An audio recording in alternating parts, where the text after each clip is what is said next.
Chairman, my Lord Mayor, Deputy Prime Minister, Your Excellencies, ladies, gentlemen, and members of the City UK. The outgoing chairman. It's an interesting term, isn't it? Anyway, welcome.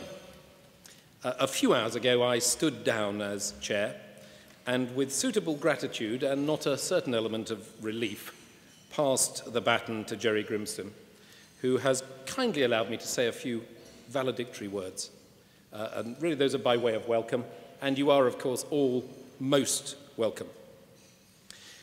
I wanted actually to share 3 observations with you, which I have gleaned from my time as chair and since my first engagement with the City UK as the gleam in the eye in 2008. And they're very much, I have to stress, personal comments. They are simple, but I think truisms usually are. But before that, may I express my thanks, and my very heartfelt thanks, to a large number of people in relation to the City UK. First, to Chris Cummings and all his team at the City UK, who've done such a fantastic job. Frankly, in many ways, they've turned what was my dream into a reality, and they have done the hard work.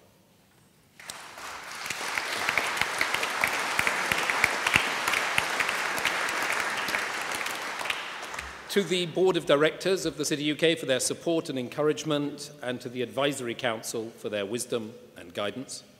To the City Corporation, not just for the money, but for their engagement and promotion, and in particular to Stuart Fraser, to Mark Boliat, and each of the Lords Mayor. To the Mayor of London for his audible commitment, I think I would describe it. To you, the members, for your enthusiasm, attendance, and again, your subscriptions. To the many, many others who've helped turn a recommendation into a reality, and a reality, I believe, of such significance. And lastly, and unfortunately can't be here tonight, to Sir Win Bischoff, father of this idea, and as I would describe him, godfather to the industry.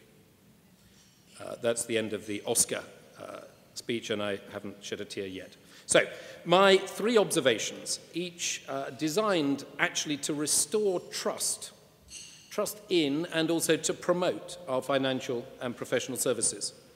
And those 3 observations, there is one for the industry, one for government, politicians and regulators, and one for everyone, including journalists. And in very short order, because I can give you a much longer and further explanation over a drink a little later, let me try. We live undoubtedly in a world of perceptions, where facts actually play little part. So we actually have to influence and address perception. So to the financial services industry, very few people that I've met actually have a real understanding of financial services out there in the public at large.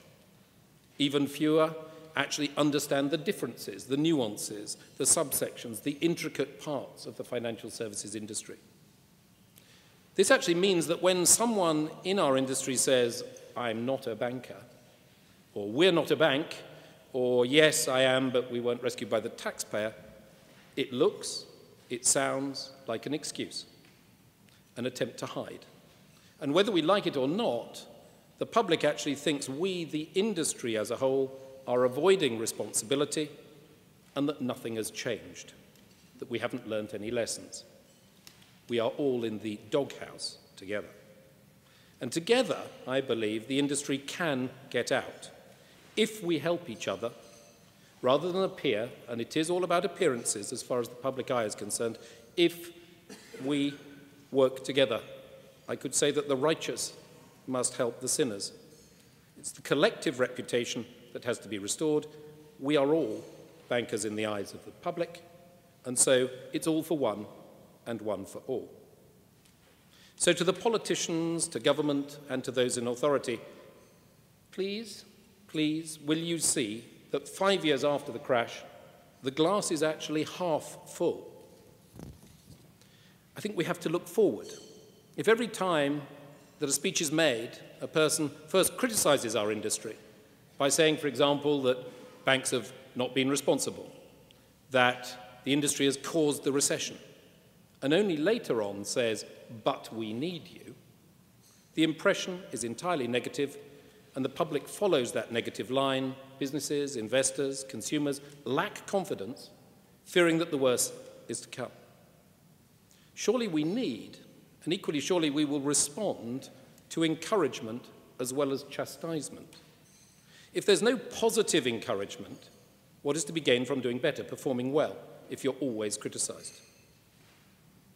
Wouldn't it be just as easy to start the sentence by saying, we need our financial services industry to thrive, but they must be responsible, but they must serve society, but they must lend more money. Indeed, any number of buts that follow. But the positive statement that the glass is half full is all, in my view, that we need to build a better outcome. So please, the glass is half full.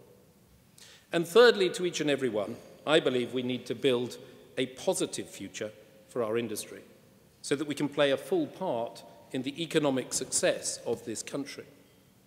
From where I look, every piece of regulatory change, every call from government, newspaper, and indeed every media comment is all about moving financial services away from where it was in 2007, 2008.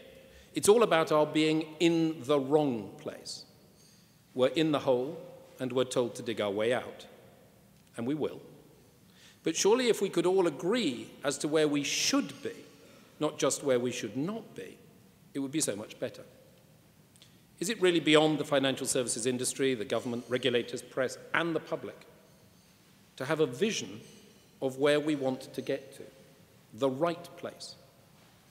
And then we, like every good business, can assess and plan as to how we can get from where we are to where we want to be, and judge and be judged as to progress. I don't believe that the industry alone can do that. It is a collective task, and it's a collective vision. And I'll start by suggesting that Mr. Tyree and his commission could help. Can they start to say where, in a holistic approach, we should be, and not where we shouldn't? But that, I think, is enough from me. I will thank you once again.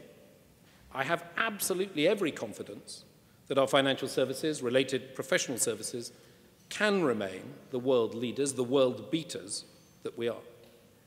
And the TheCityUK, in the secure hands of Jerry, together with Chris, will be right there taking a lead, centred on this great city.